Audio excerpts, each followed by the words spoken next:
자, 안녕하세요. 이제 현장 스님과 관련된 어떻게 보면 오늘 마지막 이야기에 해당되는 부분입니다. 근데 현장 스님만 얽힌 게 아니고 현장 스님 시절 때 다른 스님들도 다 움직이고 있기 때문에 결국은 또 다른 이야기들로 계속 갈 수밖에 없는 중국 불교의 최고 황금기, 황금꽃이 피는 시절을 여러분들이 지금 보고 계시는 겁니다. 그래서 지난 시간에 제가 그런 말씀을 드렸는데 저 자은사라고 하는 거를 당고종 이치가 황세자 시절에 그러니까는 황제 되기 1년 전에 건축을 하고 거기 이제 현장 스님이 그 당시 최고 스님이 현장 스님이에요. 그리고 당 태종이 이제 붕어하기 전에 현장 스님을 딱 만나서 하는 그 마지막 얘기 제가 전에도 잠깐 해드린 적이 있었습니다.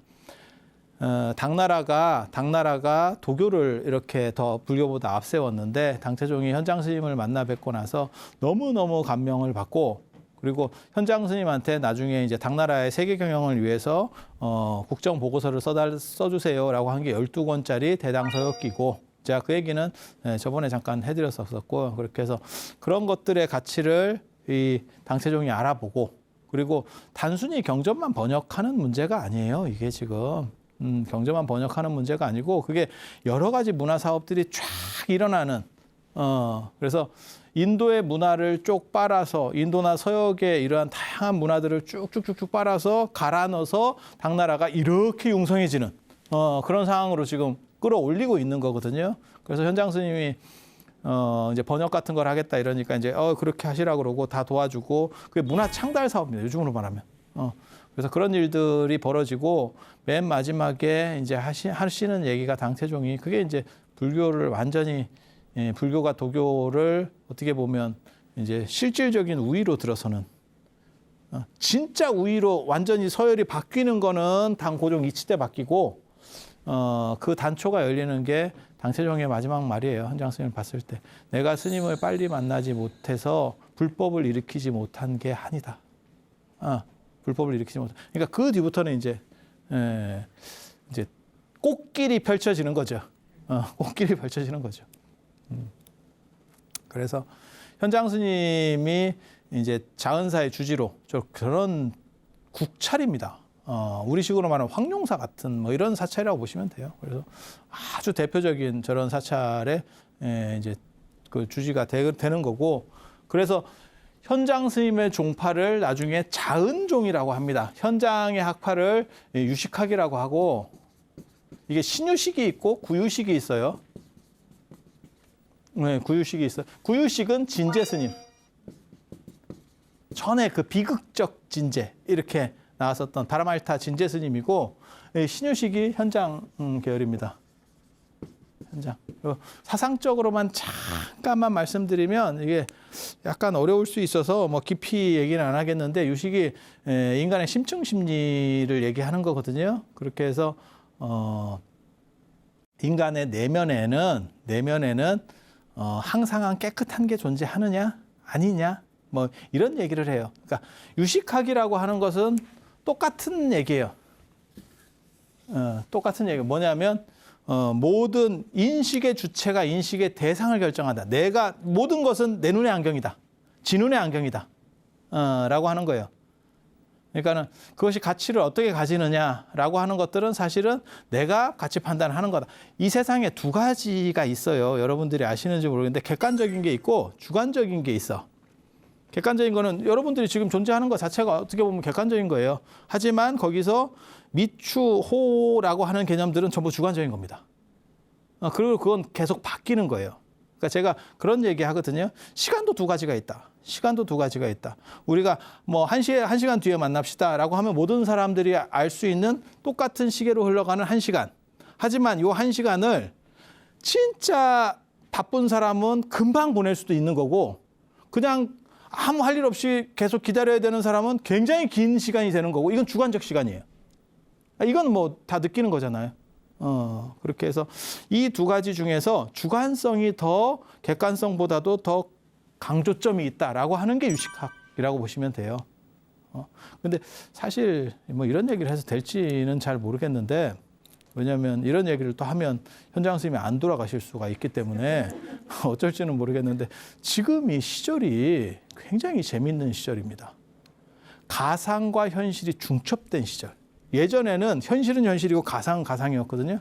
근데 가상과 현실이 중첩된 아주 특이한 시절이에요. 그리고 앞으로는 가상의 시대가 펼쳐질 거라고 얘기를 하거든요. 세상 자체도 가상과 현실이 중첩돼서 제가 그래서 그런 얘기할 때는 뭔 얘기하냐면 꼭 내비 얘기를 하거든요. 내비를 보면 처음에 내비가 나왔을 때 많은 남자들이 내비한테 버텼습니다. 자기 분수를 모르고. 지금 생각해 보면 내비랑 맞섰지. 그런데 불과 한 10년 정도 지나니까 택시 기사까지도 내비대로 움직여. 초토화됐어. 그리고 내비가 얼마나 이렇게 정확도가 좋아졌냐면 실제로는 처음에 내비가 나왔을 때는 오차가 있어. 시간 오차가 있었어요. 이렇게 되면 언제까지 도착하겠습니다. 라고 했지만 실제로는 뭐 그거보다 빨리 갔죠. 대부분. 그런데 지금은 거의 오차 범위가 거의 굉장히 좁혀졌어요. 불과 한 1, 2분 차이 날까 말까 할 정도로. 그러니까 실시간 교통까지 얘가 다 감지한다는 거거든요. 그리고 조금 있으면 이제 뭐 일론 머스크 뭐 스타링크 사업 뭐 이런 거 나오거든요. 그게 전 세계 지구에다가 뭐 인공위성을 뭐 4만 몇천 개를 띄워가지고 다 돌려서 전 지구를 다 스마트폰도 그런 거고 핸드폰도 그런 거고 자율주행차도 그런 거고 전부 정보를 그냥 실시간으로 다 돌려버리겠다는 거거든요. 그런 식으로 돼버리면 오차 범위가 더 줄어드는 거죠. 이제 그러면 그냥 몇 분에 도착하겠습니다. 그럼 몇 분에 도착하는 거야. 이제 사람들이 그렇게 받아들이는 거야. 그래서 그게 현실과 가상이 섞여 있는 겁니다. 내비는 가상이죠.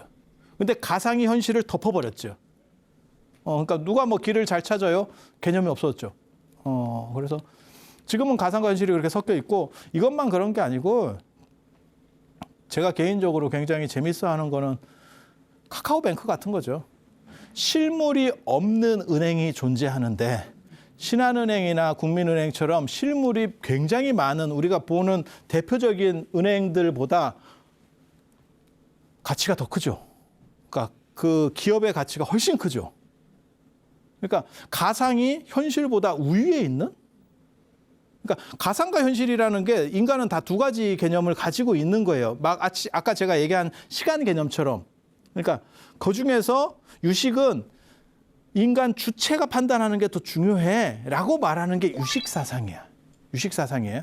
근데 그거를 사람들이 그게 과연 되겠어? 라고 했는데 지금 현대 사회가 그쪽으로 가고 있다. 그 얘기를 해드리려고 지금 장황하게 이거를 끌고 오는 거예요. 그게 유식학이에요. 그리고 이 유식학을 뭐라고 얘기하는 거냐면 모든 것은 인식이다. 사람이 생각하는 거다. 라고 해서 유식학이라고 하고 요거를 육아라고도 하고 그다음에 이거를 법상종이라고도 하고 이걸 육아업이라고도 하고 육아종이라고도 하고 뭐 이렇게 이름들이 다양해. 그냥 이름 하나로 통일하면 나도 좋겠어. 시대마다 좀씩 달라요. 좀 나오는 표기들이 좀씩 달라서 그래요. 그리고 우리가 뭐 화엄종 이렇게 쉽게 얘기하지만 실제로 송나라 때까지는 현수종 이런 표현을 더 많이 썼거든. 그래서 그게 또 시대마다 달라. 그냥 그래는 하면 돼. 왜? 그런가 보다 하면 돼. 근데 화엄종이나 이런 거는 그냥 화엄종이 대표 브랜드인데 저게 어떤 게 대표 브랜드라고 말하기도 좀 어려워요. 그래서 여러 가지를 섞어 쓸 수밖에 없는 거예요. 법상종이라는 게 지금 현대에 제일 많이 쓰이는 용어인데 이게 서울대 쪽에서 일본 학문이 들어오고 난 뒤에부터 저걸 썼었기 때문에 저게 족보가 없는데 저걸 왜 쓰느냐 또 이렇게 비판하니까 다른 불교하는 사람들이 그래서 저 표현을 또 잘 안 쓴다고. 그러니까 가장 일반적 표현은 법상종인데 그거를 식민지 교육의 잔재 때문에 나온 표현이다. 뭐 어쩌고저쩌고 하니까 그럼 그걸 안 쓰면 옛날 걸 써야 되는데 옛날 걸 쓰다 보면 이게 이것도 나오고 저것도 나오고 나도 미치겠어. 근데 우리는 그나마 공부하는 사람이니까 외우니까 별 관계가 없는데 저런 게 일반인들한테는 굉장히 안 좋아요. 하나의 지시 대상에 여러 단어들이 존재한다는 거는 사람만 복잡하게 만들고 머리 복잡해지면 다 떠나가요. 쉽고 재밌는 것도 많은데 굳이 내가 머리 아프게 내가 한갑 넘어서 이런 훈련을 굳이 치매는 고스톱으로도 극복할 수 있는데 굳이 이런 걸 가지고 치매를 극복하려고 내가 도전을 해야겠어? 라고 생각하는 사람들도 존재하거든. 물론 여러분들은 이런 방식으로 고스톱보다 이게 훨씬 더 치매 예방에 좋은 거야 라고 여러분들은 생각을 하시는 거고, 그렇지만 여러분들처럼 이렇게 고급 분들, 이런 얘기를 듣는 이런 고급 분들은 많지 않거든. 다 선택받은 분들이에요. 나도 그랬으면 좋겠다. 그냥 바람이에요, 바람. 아무튼 그렇게 해서 신유식과 구유식이 있는데, 이 구유식에는 신이라고 해서 진짜 새 거가 아니에요. 단지 뒤에 나와서 그냥 신이라고 하는 거고, 이건 옛날 거 더 이전에 들어와서 그냥 구라고 하는 거예요. 이게 좋은 거고 나쁜 거고 이런 뜻은 아니라고 보시면 돼요. 그래서 이게 이 구유식 계열에서는 7식, 8식, 9식 얘기하면서 이 구식이라는 걸 얘기해요. 구식. 여기는 항상한 무언가가 있어. 항상한. 인간에게는 뭔가 항상한 게 있어. 저게 윤회 문제 때문에 그렇거든요. 그래서 윤회와 관련된, 인도 사람들 사고에서는 윤회와 관련돼서는 뭔가 하나가 똑같은 게 상속돼야 되는 거 아니야? 핸드폰으로 얘기하면 유심 같은 게 있어야 되는 거 아니야? 이렇게 생각을 하는 거예요. 그러니까 핸드폰은 바뀌지만 유심 칩은 안 바뀌는 거죠. 계속 그게 상속되는 거 아니야? 이쪽에서는 뭐라고 얘기하는 거냐면, 유심 있는 거 맞아. 유심은 있는데 그 유심도 속성이 있는 게 아니고 그 유심도 계속 정보가 업데이트 되는 거야. 야, 핸드폰만 바뀌는 게 아니고 유심도 계속 속 내용이 바뀌어가는 거다. 네가 전화번호 같은 거 저장하고 그거 전부 유심해서 계속 바뀌어가면서 이렇게 흘러가는 거지. 이렇게 얘기하는 거야. 그러니까 한강을 얘기하면 한강은 어떠한 특징적인 것을 이야기하는 거냐? 아니면 한강은 그냥 유사이래로 계속 흘러가는 그 변화를 얘기하는 거냐? 그 차이예요. 신이나 진리를 얘기할 때 이제 불교나 동아시아 종교 같은 경우는 진리를 얘기하는 거고, 그 다음에 이슬람이나 저 기독교 같은 신을 얘기할 때 신이나 진리는 인간이 상상할 수 없는 거야. 상상할 수 없는 거야. 그렇게 말해서 상상할 수 없는 거야로 끝내면 여기에요. 80까지만 인정을 하는 여기 현장계. 상상할 수 없는 그것은 있는 거야 라고 하면 구유식이에요. 이게 말장난 같은 거거든요. 말장난 같은 거거든요. 그래서 어떻게 보면 한 끗 차이인데, 저것을 관통하는 차이들이 뭐냐면 윤회를 어떻게 볼 것인가 라고 하는 거고, 거기서 실체적인 부분을 작동시킬 것인가. 이거는 중국 철학, 그 다음에 인도 철학에서 인도 불교 철학에서 굉장히 중요한 문제예요. 이게 윤회랑 관련돼서 그것에 작동하느냐 안 하느냐의 문제거든요. 사실 이런 얘기를 하는 게 맞는지는 잘 모르겠는데, 나중에 중국 불교에서 핵심이 되는 게 뭐냐면 불성사상이라고 하는 이 성론이라고 하는 거거든요. 제가 전에도 이 얘기를 했었어요. 중국 철학은 인성론이다. 이걸 심성론이라고도 한다. 라고 하는 거고, 이게 이제 불교로 넘어오면서 불성이 되는데, 불성사상이 되는데, 인도 철학에서는, 인도는 불교, 특히 불교 같은 경우는 바라문교는 저 어떤 항상한 것이 안 변하는 게 있어라고 말하는 게 바라문교 힌두교의 아트만이라고 하는 거예요. 근데 불교는 안 아트만이거든요. 무아설. 아트만과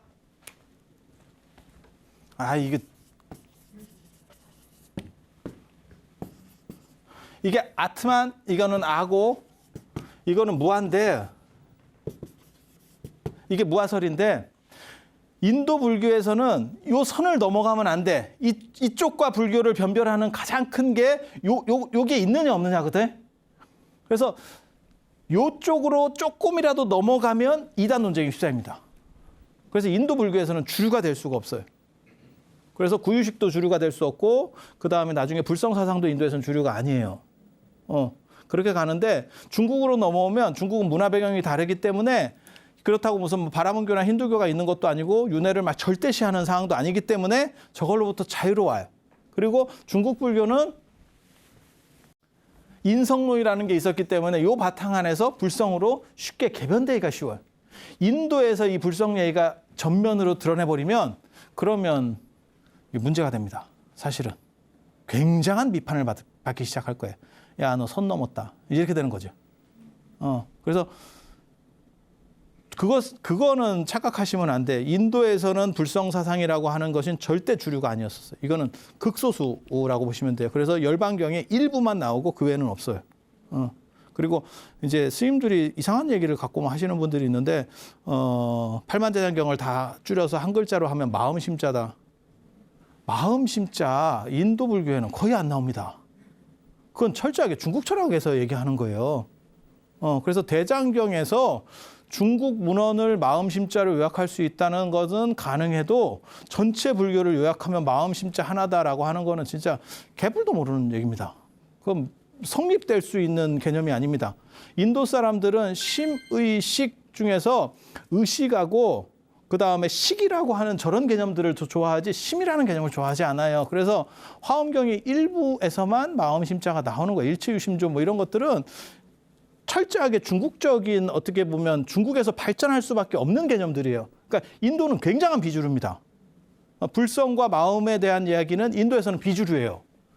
왜냐하면 인도 사람들은 분석적이기 때문에 마음이라는 게 애매하거든요. 그러니까 마음이 알딸딸하다고.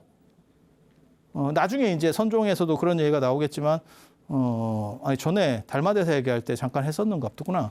그때 무슨 얘기가 있었냐면, 해가가 달마에게 찾아가서 내 마음이 불안합니다. 그러니까 네 마음을 가져와라. 찾을래도 찾을 수가 없어. 자기도 모른다는 얘기잖아. 그러니까 네 마음이 편안해졌다.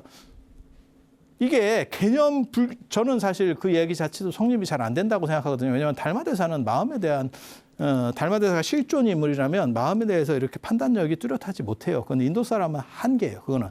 왜냐하면 그런 부분들에서 많은 생각을 해볼 수 있는 기회가 저쪽 철학 같은 경우에는 없다니까.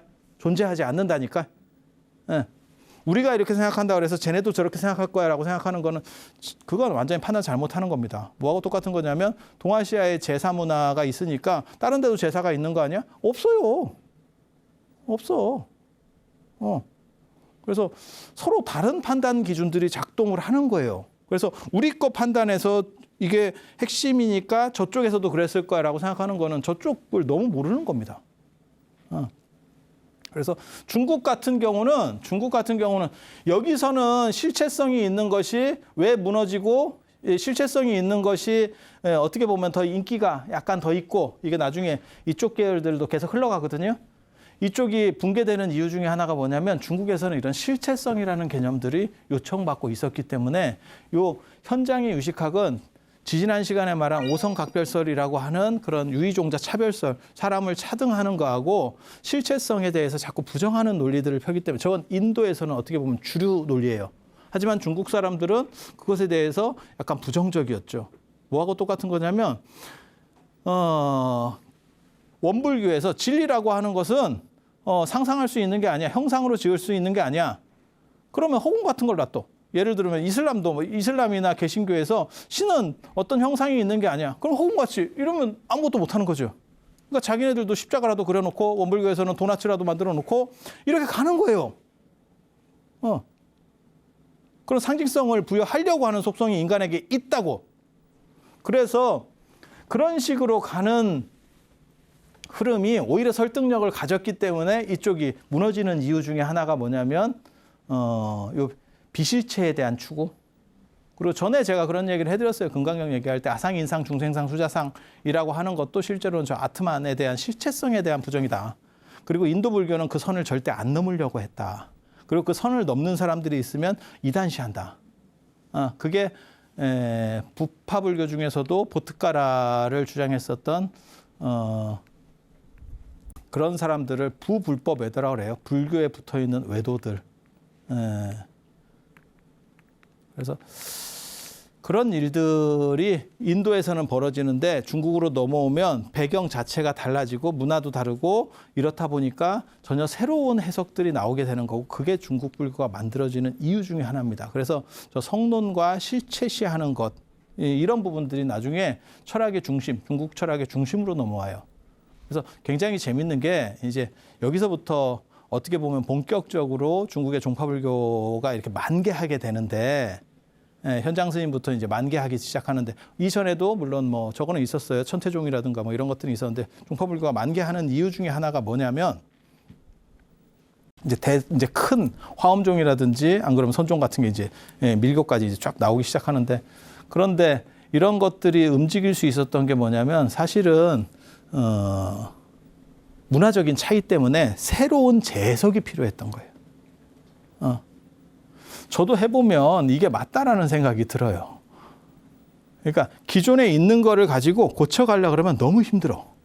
그러니까 반야신경을 번역할 때 제가 늘상 비판할 때 조계종에서 반야신경을 번역했는데 그냥 예불만 길어졌지 실제로 뜻이 통하지는 않는다. 이렇게 비판하거든요. 그럼 네가 번역해봐라 라고 했을 때 방법이 없습니다. 왜? 기존에 있었던 텍스트에 대한 고증들이라든지 거기서 움직일 수 있는 한계가 정해져 있기 때문에 그래요. 그래서 문화권이 완전히 다른 데로 가면 한자에서 한글이 아니고 완전히 다른 언어로 넘어가 버리면 이거를 재해석해 버려야 돼요. 완전히 풀어서 뼈만 남기고, 그러니까 추상화 작업하듯이 겉에 외부들을 다 탈각시켜 버리고 그걸 재가공해서 넣어버리거든요. 그런 식이 되면 새로운 사상이 움직이기 시작해요. 안 그러면 그냥 훈구학적으로 그거 따져 들어가는 것밖에 못해요. 그래서 제가 또 그런 얘기 하거든요. 교수들이나 이런 분들이 기존 전통적인 학문들은 익숙하지만 이 사람들은 새로운 생각, 아이디어가 있는 참신한 생각을 해내기는 더 불리하다. 그래서 큰 스님들이 이런 생각들을 열어줘야 된다. 왜냐하면 당신들은 스스로 배운 거에 갇혀 있어요. 그래서 창의력이 오히려 떨어져요. 그래서 그런 부분들이 존재한다고 생각을 해요. 그래서 요 두 가지의 차이는 아무튼 그런 차이라고 보시면 돼요. 여기는 실체성이 있고 여기는 비실체성. 그래서 신은 진리나 신이라고 하는 것은 완전하기 때문에 인간이 생각할 수 없는 거야, 상상할 수 없는 거야로 끄시면 여기. 그렇게 끝나는 무언가는 있어라는 쪽으로 가면 여기. 그리고 인간은 끝까지 자기는 내가 그렇게 살지는 못해도 나는 완전한 존재이고 싶어 해. 나는 깨끗한 존재이고 싶어 하고, 그게 성선설 같은 거. 내가 지금 선하게 살지는 않지만 나의 본질은 선한 거야 라고 믿고 싶은 거야. 그거를 확실하게 증거로 만들 수 있느냐? 그건 안 돼요. 그렇게라도 믿고 싶은 거야. 그래서 이 자은사가 아무튼 이걸 자은종이라고 해요. 자은사를 본찰로 해서 자은종이라고도 하고, 그다음에 현장 스님을 자은 스님 하면 그게 현장 스님이에요. 그리고 이 종파의 확립자는, 현장이 시작하는 거 확립자는 규기 스님입니다. 이 제자인 규기. 그래서 이분에 의해서 만들어져서 그래서 자은 규기라고도 해요. 그러니까 자은이 현장을 가리키는 말이고 나중에는 규기를 가리키는 말이기도 해요. 그래서 자은대사 이러면 규기라고 보는 분들도 많이 있어요. 근데 시대마다 틀려. 시대마다 틀려. 그래서 자은전 하면 현장 스님이에요, 원래는. 그래서 이렇게 창건된 거고, 그 다음에 대안탑이 추가가 돼서 당신이 어떻게 해서든지 돌로 잘 만들고 싶었대. 그게 인도에서 본 당신의 안탑, 기러기탑을 보고, 예전 제가 인도 불교 얘기할 때 이 기러기탑 얘기를 했었어요. 대승불교 얘기할 때 잠깐. 뭐냐면, 그냥 간략하게만 여기 이번에는 말씀을 드릴게요. 소승불교, 쉽게 말해서 부파불교 스님들이 기러기가 이렇게 쫙 날아가는 걸 보고 농담 삼아 그렇게 했대. 야, 저거 구워 먹으면 맛있겠다. 라고 했더니 그 기러기가 곤두박질 쳐서 자기 앞으로다가 떨어져서 추락해서 죽었대. 그렇게 해서 그 기러기를 그냥 농담만 했는데 이게 다큐로 받으니까 농담으로 던졌더니 기러기가 다큐로 받네. 이래서 무슨 생각을 했냐면 부처님께서 고기를 먹지 말라고 안 하신 거는, 그런 계율이 없는 거는 그 당시 시대 상황 때문에 그런 거고, 지금 우리는 사원에서 밥을 해먹는 상황이니까 취사 선택이 가능한데 지금까지 고기를 먹는 거는 문제가 있는 것 같다. 그래서 소승에서 대승으로 전향하고 그 기러기를 위해서 큰 탑을 세워줬대. 기념탑을 세워줬대. 그래서 부처님께서는 사실 고기 먹지 말라라는 게 계율에 없어요. 그리고 그렇게 되는 이유는 그 당시에는 탁발을 했기 때문에 음식을 신도들이 주는 대로 먹었기 때문에 거기서 고기가 들어갈 수도 있고 안 들어갈 수도 있고, 그래서 나랑 관계없는 고기면 무난하다라 그래서 정육이라는 개념이 존재한다. 그런 얘기를 제가 예전에 해드렸었어요. 근데 이와 관련돼서 그 탑을 보고 소승과 대승의 차이점이야말로 바로 이것이다. 라고 현장 스님이 생각을 했어요. 그래서 그때 이 기러기 탑에 너무 꽂혀 있어요. 그러니까 기러기 탑의 원판은 인도예요. 인도.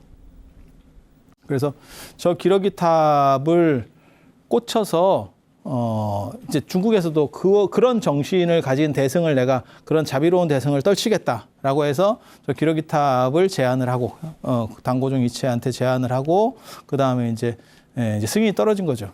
마치 자장률사가 선덕여왕에게 황룡서 중국다 제안하고 하듯이 그렇게 해서 돌로다가 원래는 5층에 53m 정도 어떻게 보면 저거보다 더 크게 만들려고 했었던 것 같아요. 근데 저거를 만들려고 막상 하니까 중국은 돌이 귀해요. 우리처럼 돌이 많지 않아요. 그리고 그걸 하중을 바치려면 밑에를 엄청나게 파야 됩니다. 그래서 건축 실무자들이 뭐라고 그랬냐면 그건 어려울 것 같습니다. 그러지 말고 그냥 벽돌탑으로 하입시다. 이랬다는 거예요. 이거 불가능합니다. 그리고 제가 보기에는 그 판단이 맞을 것 같아요. 왜냐하면 서안이 지진 때거든요. 지진이 일어난다고. 그래서 그게 집안 공사하기도 쉽지도 않을 것 같고 그러니까 현장 선생님도 그냥 오케이를 딱 하거든요. 돌 공사보다 벽돌 공사는 몇 분의 1밖에 안 됩니다. 그렇게 해서 당신이 저기 했다고 혼신의 힘을 기울여서 탑을 짓고 그다음에 당신이 벽돌까지 날아가면서 디자인도 자기가 했다 하는 거거든. 디자인하고 그다음에 벽돌 날아가면서 결국 저 탑을 만들고 그래서 53m짜리 탑이 만들어졌다는 거예요. 그게 몇 차례 중수를 했고 이 벽돌탑이 돌탑보다 내구력은 떨어집니다. 벽돌이라고 하는 게 잘 갈라지거든요. 그래서 서안에 진짜 벽돌은 우리 벽돌하고는 비교도 안 되는 거기 좋은 그 점토들이 굉장히 많습니다. 서안 쪽이. 황토공원 쫙 이렇게. 서안 하면 또 대추지. 서안 대추. 그 황토 대추가 아주 좋아요. 그러면 이만합니다. 몰라 갑자기 뜬금없이 대추 생각이 나네. 그래서 아니 거기가 작물도 잘 되고 서안이 아무튼 그 관중평야가 괜찮아요. 그래서 야 저기 13조 고도 13왕조에서 수도를 하는 그리고 작은 것까지 치면 17개예요. 그냥 살짝 없어지는 것까지 치면 그렇게 많은 나라들이 수도로 삼는 이유가 있어요. 거기는 식량도 풍부하고 단 산이 그렇게 많지는 않아. 근데 뭐 예전에는 지금처럼 산을 통해서 공기가 정화되고 물이 어떻게 하고 이런 개념이 별로 없어요. 평야에서 농사 짓는 게 훨씬 좋아요. 라고 생각을 하던 시절이니까. 그렇게 해서 지진 같은 게 나고 그 다음에 돌보다는 벽돌이 이렇게 갈라지거든요. 그렇지만 벽돌탑의 좋은 점은 뭐냐면 수리하기가 훨씬 좋습니다. 돌탑은 한번 자빠지면 난리가 나는 거고 벽돌탑은 중간중간에 물이 들어가서 깨지면 고기만 싹 파내고 다시 늘 수도 있어요. 그렇게 해서 이걸 보충하고 그 다음에 정 나중에 안 됐을 때는 증개축을 하고 이렇게 해서 지금은 명나라 때 꽤 남았고 세 번 손댔다고 그래요. 그래서 지금은 7층 64m. 지금도 현재도 기울어 있습니다. 대안탑이 이렇게 보면 약간 피사의 사탑처럼 기울어 있습니다. 그렇게 해서 존재하고 저기다가 이제 경전들을 다 넣어놓고 나중에 작업을 했다라고 하는 게 있고 그 다음에 고종과 관련해서는 요 재밌는 이야기가 있어요. 불광왕 이현 7번째 아들인데 고종이 전에 제가 말씀드렸잖아요. 저희 고질병이 있다. 가족력이라고 하기는 모르고 자기한테 지병이 있다. 그래서 사람이 약간 폐쇄적이에요. 몸이 아픈데 뭐 이렇게 활달하게 움직일 수가 없는 거예요. 자꾸 발작한다니까요. 그래서 원래 태국궁에서 살다가 거기가 약간 습지다 그래서 대명궁을 만들게 되고 뭐 이런 이야기도 제가 전에 해드렸었습니다. 그리고 당신이 약간 폐쇄적으로 움직이니까 자기 마누라인 나중에 측천무 이제 들어오고 이런 얘기도 나중에 또 해드릴 거예요. 근데 측천무가 이제 권력을 잡고 장악하게 되는 것도 고종이 몸이 안 좋아서 그렇고 그래서 아니 이제 몸이 안 좋고 이러니까 결제들이 올라오면 부인이 이렇게 합시다 이러면 그렇게 하세요 이제 이러다가 권력이 다 넘어가는 거예요. 줄줄 넘어가는 거예요. 그래서 신하들이 볼 때는 누가 누구를 뚫으면 되는구나라는 걸 이제 판단해 보는 거지. 왕이 중요한 게 아니고 황제가 중요한 게 아니고 저 문고리에서 다 나오고 있구나. 그러면 또 그쪽으로 줄을 쫙 쓴다고. 이런 거 사람들 굉장히 빠르거든. 누가 실세일까 뭐 이런 거. 측천무는 참고로 말씀드리면 15년 동안 진짜 황제가 됐었던 사람이니까 뭐 대단해요. 그렇게 해서 자기 아들이 저 불광왕 이연이 이제 태어날 때 그 사연이 있어요. 현장 스님이 왕궁에서 이렇게 탁 이렇게 보고 있는데 주작이 나타났다는 그 이야기가 있어요. 제가 중국 문헌에서 주작을 진짜 봤다라고 하는, 주작이 조작이라는 뜻 아니고 진짜 주작. 남주작, 좌청룡 500호 남주작 할 때 그 주작이에요. 아까 그 주작대로의 주작. 주작이 나타났다는 기록은 공자 성적도에서 한번 봤고 여기 보거든요. 그래서 저 애가 태어나기 전에 주작이 빨간 참새입니다. 공작이나 이런 거 아니에요. 공작도 아니고 봉황 아닙니다. 봉황은 봉은 순놈, 황은 암놈. 이게 오동나무에 앉고 그 다음에 이놈이 대나무 열매만 먹는 거거든요. 식성이 아주 까다로워요. 그래서 멸종되는 거거든요. 봉황이. 그래서 봉황은 암수가 있는 거고, 공작은 아시다시피 이렇게 꼬리 이렇게 펼치는 애잖아요. 그죠? 주작은 빨간 참새, 주먹만한 빨간 참새예요. 그래서 이거는 약물이에요. 양기가 응결돼서 만들어지는 어떠한, 그러니까 종족 번식이라고 보다도 이렇게 좀 뭐라 할까, 정령 비슷한 애들이거든요. 그리고 암수도 없는 것 같아. 예, 암수도 없는 것 같아. 암수가 있다라고 하는 거는 무언가가 있었다는 걸 반증을 해주는 거고, 얘는 암수도 없는 것 같아. 그래서 그 주작이 나타난 걸 딱 보고 아들이다. 아들일 거다. 아들이단가, 아들일 거란가. 글쎄. 그렇게 얘기를 해요. 그렇게 편지를 보내. 그런데 진짜 아들이 나온 거예요. 그게 불광왕 이연이야. 불광왕 이연이라고 하는 아들이 나왔어요. 근데 아들이 나왔는데 저 아들이 태어나니까 너무 불안했다는 거죠. 자기 병이 아들에게 유전될까 봐. 그렇게 해서 어떻게 했으면 좋겠습니까? 라고 현장 스님한테 물어보니까 아들이 태어난 지 1개월밖에 안 됐어요. 그때 머리를 깎고 출가시키는 문제가 벌어져요. 그래서 제가 그 얘기를 하는데, 제가 저 기록을 가지고 우리나라 출가 풍습이 저기에서 시작된 거다라고 처음으로 내가 저걸 밝혔거든. 그러니까 뭐냐면 어린애들 머리 밀어주는 풍습. 저게 한번 유행하면서 저 불광왕 이연이 결국 황제가 되거든요. 그래서 머리를 밀고 병도 없고 황제가 됐다더라. 라는 게 유행하면서 동아시아에 애들 빡빡 밀어주는 문화가 생겼다. 그거를 내가 밝혔다고. 그래서 왜, 아니, 그거 쓸데없는 거 하지 말고, 왜 이 얘기가 중요하냐면, 저는 맨 처음에 저게 너무 불안정하고 어려운 일인데, 왜 어린애들을 밀을까에 대해서 생각을 했었어요. 어렸을 때부터. 애가 칼 대면 자지러지는 애도 있고, 요즘 대부분 잘 안 깎죠. 그리고 깎아도, 이제 뭐, 이런 바리깡으로 깎이니까 이게 별로 위험하지 않은데, 예전에 삭도. 그거 엄청나게 위험하다고. 애가 머리 한 번만 틀어버리면 삭도, 그냥 끝이에요, 끝.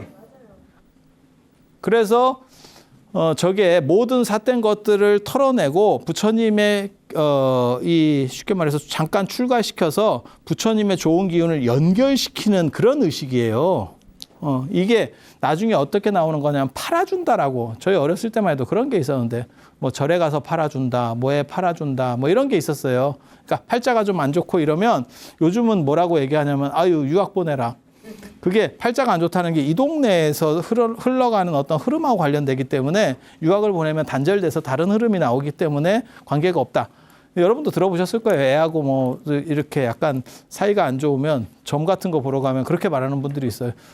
집에서 좀 멀리 떠나보내라. 그래서 그걸 이제 뭐 팔아준다라고 하는 개념이 사실은 여기서부터 유래가 된다는 거하고, 근데 나중에 이제 불교가 동아시아에서 이렇게 좀 무너져 가고, 우리나라 같은 경우는 완전히 조선이 들어서면서 불교가 절단이 나는데, 그 과정에서 이 스토리들이 잊혀져 가는 거죠. 그래서 뭐라는 얘기로 나오냐면, 머리를 깎아주면 머리카락이 굵어진다, 수치 많아진다, 뭐 이렇게. 근데 그런 건 제가 그런 얘기 하죠. 이게 말 같지도 않은 얘기거든. 머리카락이 어떻게 점점점 굵어지겠어. 좀 자라다가 빠지는 거거든요. 그러면 우리 나이 때 되면 머리카락이 이만하게? 수염은 안 깎아보나? 수염 깎으면 그럼 수염이 이렇게 나온다고? 이렇게? 나중에? 그건 말도 안 되는 얘기예요. 말 안 되는 거에 대비 위험 부담은 너무 큰 거예요. 그래서 거기에 사연이 있을 거다라고 찾은 게 이 구절이에요. 이 구절이에요. 저게 대당서역기 10권쯤인가 나오나? 11권에 나오나? 뭐 이렇게 나옵니다. 그래서 그런 얘기라고 보시면 되고, 이 양반이 이제 중종으로 나중에 황제가 되는데, 이름도 불광왕이에요. 부처님 빛. 부처님 빛이에요. 여기 불광산. 여기 잠실에 불광사 하듯이 그 불광이에요, 불광. 이게 중종인데, 황제를 좀 재밌게 합니다. 재위 기간이 684년에 올라갔다가 한 달 만에 황제에서 잘려요. 그리고 다시 705년부터 710년 동안 또 5년 동안 황제를 해. 15년의 공백기가 있습니다. 황제 시작했다가 잘려. 누가 잘랐겠어요? 엄마가 칙천무예요. 아들아, 내가 해야겠다. 너는 좀 그래도 애가 착한가 봐. 왜? 안 착했으면 저게 지금 다 생모입니다. 생모입니다. 안 착했으면 죽었습니다. 안 착했으면 죽었습니다. 당신이 죽었는지 어떻게 아느냐라고 하면 당 고종이 658년에 황태자를 위해서 절을 창건하는데 그게 서명사라고 하는 절이에요. 서명사라고 하는 절. 제가 절 이름을 안 써놨네. 서명사라고 하는 절이에요. 장안에 있어요. 장안에 종남산 쪽에 있어요. 서명사고 지금은 이게 흥교사입니다. 이 절이 있는데 이게 황태자가 그 당시 홍이었는데 이게 칙천무 아들이에요. 칙천무 아들이에요. 근데 애가 좀 마음에 안 든다 그래가지고 얘를 날리고 원래는 얘를 위해서 지은 절이에요.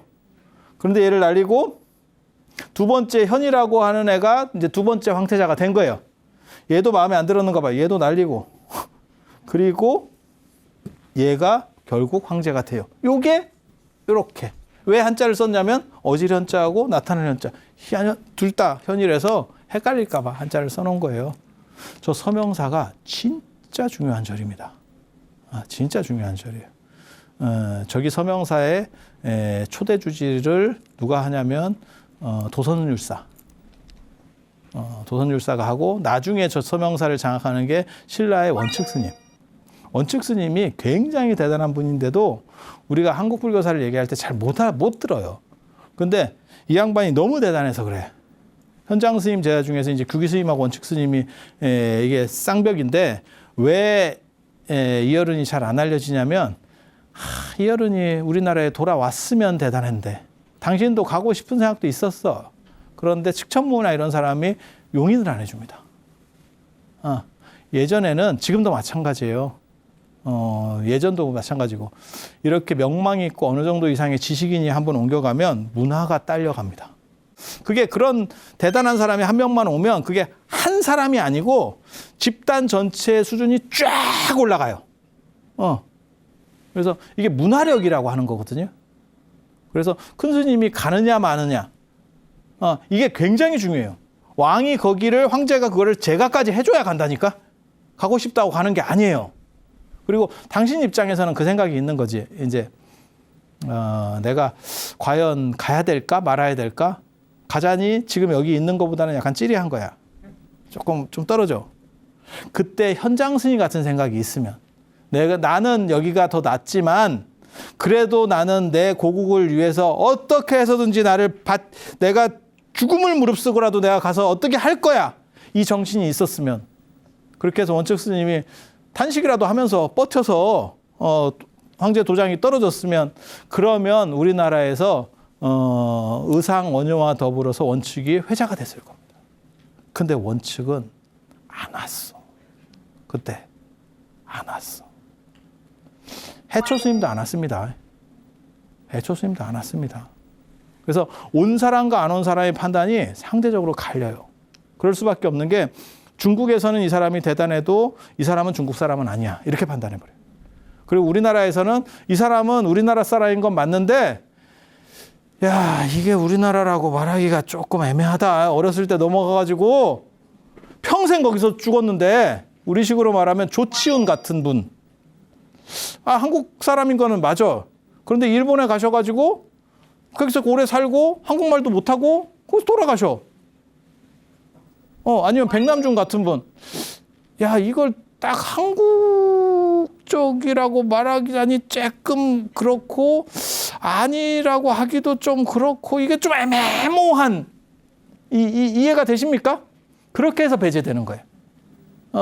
그러니까 예를 들어서 백남준 같은 그런 세계적인 어떻게 보면 아티스트인데 그런 분이 한국에 와서 말년에라도 몇 년 동안 계시면서 한국적인 걸 쫙 하고 그걸 한국적인 것까지 세계적으로 알리려고 노력을 많이 했으면 평가가 확 달라졌을 겁니다. 그리고 당신 입장에서도 당신 작품의 가치들이 훨씬 올라갔을 거예요. 그래서 이런 판단 차이에 의해서 원칙이 묻혔다라고 보시면 돼요. 양쪽에서 애매한 상황이 벌리는 거죠. 서로 떠미는 거죠. 그래서 그렇게 되는 거고, 거기에서 이제 원칙 스님이 한 8년 동안 이제 주지를 하시는데, 이 서명사, 그래서 이제 서명사파가 되는데, 여기에 규기랑 얽히고, 이 원칙이랑 얽히고, 그럼 이 원칙이 나중에 또, 이게 신라 쪽으로 자기 제자들이 이렇게 넘어가요. 그래서 태연 스님이라고 또 대단한 스님이 있거든.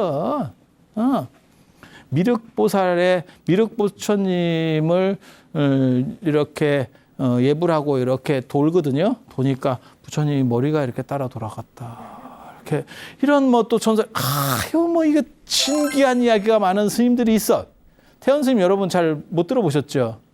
신라의 3대 저술가가 원효, 태연, 경흥입니다. 그렇게 대단한. 그래서 저 서명사파의 특징은 구유식 계열을 좀 들어와요.